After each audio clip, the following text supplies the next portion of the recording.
ისკანდერების წარმოება, ისკანდერის რაკეტების წარმოება 9M723 ტიპის რაკეტები, რაც არის ბალისტიკური, აი ჩვენთან რასაც იყენებდნენ და უკრაინაშიც იყენებდნენ პირველ ეტაპზე.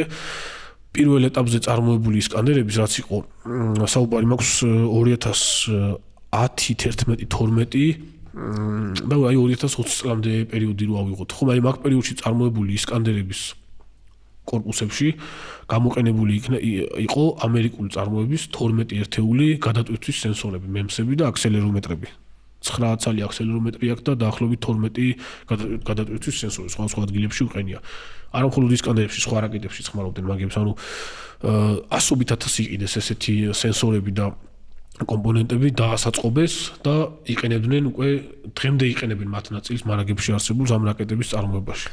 ძალიან საინტერესო ინფორმაცია არის, იმიტომ რომ ეს ყველაფერი ხდება იმის ფონზე, რომ რუსეთი ცდილობს თავისი მოსახლეობა და სხვადასხვა წყაროების მეშვეობით მსოფლიოს მოსახლეობა დაარწმუნოს იმაში, რომ დასავლეთი ცდილობს, რომ რუსეთი გაანადგუროს, დასავლეთი ცდილობს, რომ მიუახლოვდეს რუსეთს და იქ რეჟიმის ცვლილება მოხდეს, დაიპყროს და ასე შემდეგ, მაშინ როდესაც პრაქტიკულად მთელი საბჭოთა მოძველებული გაუგებარი ტექნოლოგიების მოდერნიზაცია ხდება დასავლური მხარდაჭერის და დასავლური ტექნოლოგიების ხარჯზე, რომელსაც თვითონ აძლევენ დასავლეთი. ან მათ კლონებს ქნიან თვითონვე იქ ხელში ჩაგდებოს, ხო, კი.